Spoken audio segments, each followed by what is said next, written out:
کہ ہم 5 بہنیں ہیں، ہمارا کوئی کسی کا بھی شوہر اس میں سے حصہ نہ مانگ لے۔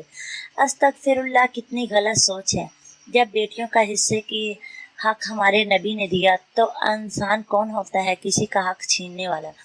یہ بات آپ کبھی مت سوچیں۔ جو جس کے نصیب کا ہوتا ہے اسے مل کر ہی رہتا ہے۔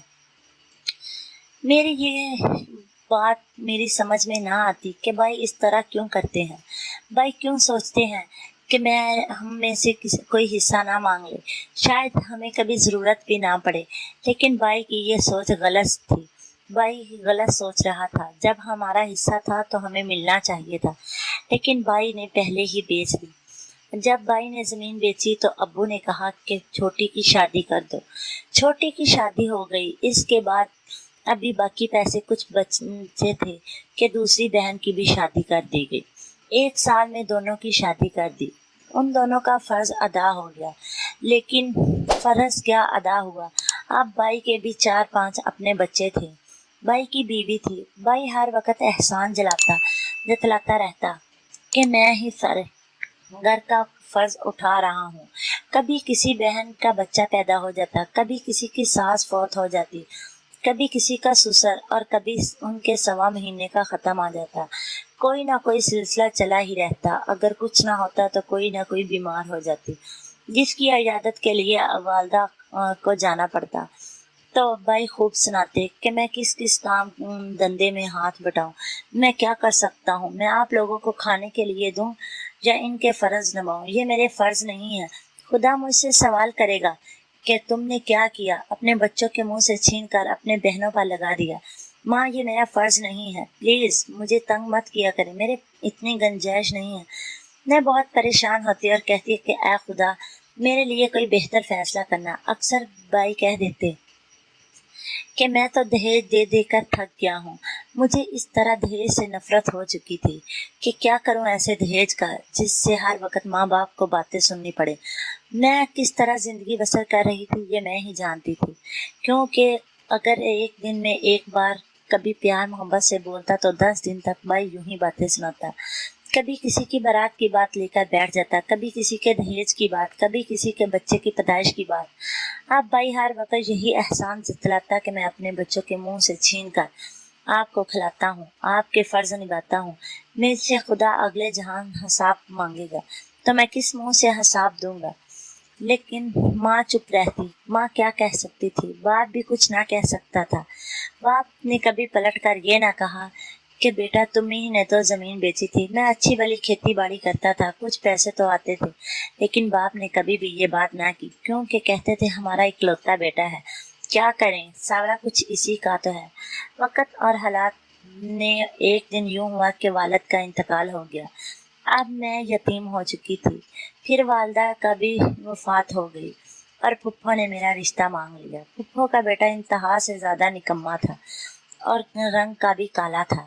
پھپھو نے جب میرا رشتہ مانگا تو بھائی نے باخوشی اسے دے دیا، حتیٰ کہ بھائی نے یہ بھی نہ سوچا کہ اس کا اور میری بہن ارم کا کہاں مقابلہ۔ ارم انتہا سے زیادہ خوبصورت، نہایت شوخ مزاج، اور یہ اتنے پینڈو سے لوگ، اور ان کے گھر میں تو اچھی سے چھت بھی نہیں، اور سرفراز تو بالکل کمانے کے نزدیک تک نہ جاتا تھا۔ لیکن پھر بھی میں اللہ تبارک تعالیٰ سے دعا کرتی کہ الہی میرے لیے بہتر فیصلہ کرنا۔ پھر اللہ نے سچ میں ہی میرے لیے بہتر فیصلہ کر دیا۔ ایک دن اچانک پھپھو بیمار ہو گئی تو پھپھو نے کہا بھائی سے کہ اگر بہتر ہے تم ہمیں تاریخ مقرر کر دو اور ہم ارم کو بیاہ کر اپنے گھر میں لے جائیں۔ بھائی نے تو فوراً ہی ہاں کر دی، کیونکہ بھائی تو پہلے ہی مجھ سے جان چھڑوانا چاہتا تھا۔ بھائی نے میرا تاریخ مقرر کی اور میں بیاہ کر اپنے سسرال میں آ گئی۔ اب مجھے ایک اور پریشانی لگ چکی تھی کہ میں کہاں سے کھاؤں گی، کیونکہ سرفراز تو بالکل بھی نہ کماتا تھا۔ اب اللہ تبارک تعالیٰ نے میرے لیے ایک پھر سے بہتر حل نکالنا تھا۔ اللہ تعالیٰ رزق روٹی انسان کے نصیب میں جو لکھی ہوتی ہے وہ مل کر ہی رہتی ہے۔ جب میری شادی کو 3 ماہ ہوئے تو سرفراز کے لیے ایک اچھی نوکری آئی۔ سرفراز نے جوائن کر لی۔ اب وہ بینک میں کام کرنے لگا۔ وہ وہاں پر گارڈ تھا۔ گارڈ کی نوکری کی اس وقت 10,000 روپیہ تنخواہ تھی۔ ہمارا بآسانی سے گزارا ہونے لگا۔ رفتہ رفتہ اس کی تنخواہ بڑھتی گئی۔ اللہ نے ہم پر مہربانی کرتا گیا۔ یوں ہی ہوتا گیا، جب ایک دن وہ پڑھا تو تھا ہی، ایک بڑا افسر بن گیا۔ وہ بینک میں کافی بڑا افسر تھا۔ اب اس کی کافی اچھی تنخواہ لگ گئی۔ سارے خاندان والے پریشان تھے کہ یہ ایک دن کام کرتا اور دوسرے دن چھوڑ دیتا، اور اب یہ اتنی محنت سے پیسہ کماتا ہے۔ کچھ ہماری حق حلال کی کمائی میں اللہ نے برکت ڈالتا گیا۔ وقت جہاں تک آن پہنچا، جب میری شادی ہوئی، اس وقت میرے بھائی کے پاس تقریباً 6 سے 7 تولے زیور تھا۔ بھابھی اکثر کہہ دیتی کہ میری بہن کی شادی ہوئی تو میں کانٹے دے دوں گی اسے، بھائی کی شادی ہوئی تو چین دے دوں گی، فلاں کی شادی ہوئی تو فلاں چیز دے دوں گی۔ لیکن جب میری شادی ہوئی تو مجھے چند چیزوں تو کیا، کپڑوں میں ہی رخصت کر دیا گیا۔ مجھے ایک دن کا تک نہ دیا۔ میرے صرف 10 سوٹ تھے اور 3 جوتی۔ اس کے علاوہ مجھے اس گھر سے کوئی بھی چیز نصیب نہ ہوئی۔ نہ تو بھابھی کے منہ میں آیا کہ ایک کانٹوں کی جوڑی اسے ڈال دے، نہ بھائی کے منہ سے نکلا کہ ایک چین یا ایک انگوٹھی تو کیا ایک کوکا تک بھی اسے ڈال دے۔ میں خالی ہاتھ سسرال میں آئی تھی، لیکن اللہ نے آہستہ آہستہ میرے شوہر کو اتنی ترقی دے دی۔ وقت گزرتا گیا، بھائی کو کسی مصیبت میں وہ زیور بیچنا پڑا، اور اللہ تبارک تعالیٰ نے مجھے اس وقت اتنا پیسہ دے دیا تھا کہ وہ سارا زیور میں نے خرید لیا۔ میں خرید کر اپنے گھر میں لے آئی۔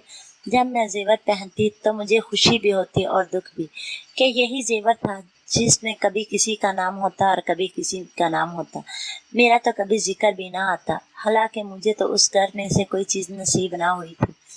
کیا تھا اگر اس میں سے ایک چیز بھی مجھے پہنا دی جاتی، لیکن اللہ نے وہ سارا زیور ہی میرے نصیب میں کر دیا۔ میں سارا زیور پہنتی اور خوب گھر میں چہل قدمی کے ساتھ چلتی پھرتی رہتی۔ اور پھر وقت کے ساتھ ساتھ میرے شوہر نے مجھے ایک بنگلے مکان گھر بنا کر دیا۔ اس میں خوب اچھا فرنیچر رکھوایا گیا، یہاں تک کہ ایک نگرانی رکھوا کر دی گئی۔ باہر گیٹ پر ایک گاڑی کھڑی کر دی گئی جو بالکل نیو ماڈل تھی۔ ہمارے خاندان میں یہ سب چیزیں کسی کے پاس نہ تھی، صرف اور صرف میرے پاس تھی۔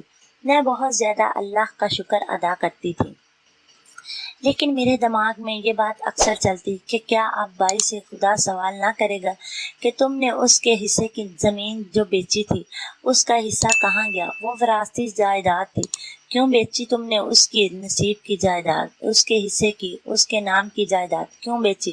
کیا آپ خدا اس سے سوال نہیں کرے گا؟ بھائی نے آپ کبھی اس باتوں کو اپنے ذہن میں نہیں لایا۔ جب پہلے کہتا تھا خدا مجھ سے سوال کرے گا، تو اب خدا کے سوال اس سے کہاں جائیں گے؟ اب اسے خدا کے سوالوں کا ڈر نہیں لگتا۔ لیکن میں اللہ تبارک تعالیٰ سے پھر بھی دعا کرتی ہوں کہ الہی میرے بھائی کو جنت الفردوس میں ہی جگہ دینا، وہ دنیا میں بھی خوش رہے اور آخرت میں بھی۔ مجھے اس کے دل میں کوئی گلہ شکوہ نہیں ہے، کیونکہ دہیج سے تو مجھے خود ہی نفرت ہو چکی تھی۔ ویسے بھی جہیز ایک لعنت ہے، گناہ ہے، تو اس گناہ سے خدا نے مجھے بچا لیا، میں بچ گئی اور مجھے اپنے گھر میں سب کچھ دے دیا۔ میں اس پر اللہ کا شکر ادا کرتی ہوں۔ اگر آپ کے گھر میں بہن ہو تو اسے بوجھ مت سمجھیں، یا اس بات کے لیے اپنی زمین نہ بیچ دیں کہ بہنوں اس کا حصہ مانگیں گی، یا کوئی بہنوئی ہم سے اس کا حصہ مانگ لے گا، یا بیٹیوں کے شوہر، کیونکہ ان کا حصہ ہوگا تو وہ حصہ مانگیں گے۔ پلیز بچیوں کا حصہ انہیں دے دیجیے تاکہ آپ کو اگلے جہان منہ نہ دکھانا پڑے۔ اور میں اپنے ہر بھائی سے گزارش کرتی ہوں کہ اگر آپ کے گھر میں بہنیں ہیں تو آپ پر بوجھ نہیں ہے، وہ آپ پر فرض ہے، آپ کے باپ کا قرض ہے جو اسے آپ نے ہی نبھانا ہوتا ہے۔ اگر باپ کو کام چھڑوا دینا آپ کا فرض ہے تو انہیں بھی نبھانا آپ کا فرض ہے۔ میری اس کہانی کو توجہ اور غور سے سنیں اور اس پر عمل کریں، تاکہ چھوٹی سے چھوٹی غلطیاں اور کوتاہیاں ہماری دور ہو سکیں۔ میں اپنی ہر کہانی میں ہی سبق کوئی نہ کوئی ضرور رکھتی ہوں، لیکن میں پھر بھی یہ سچی کہانیاں سناتی ہوں۔ میری آپ بیتی آنکھوں میں دیکھی سچی کہانیاں ہیں، کوئی میرے اپنوں کی اور کوئی غیروں کی۔ میری ہر کہانی میں سبق ہوتا ہے۔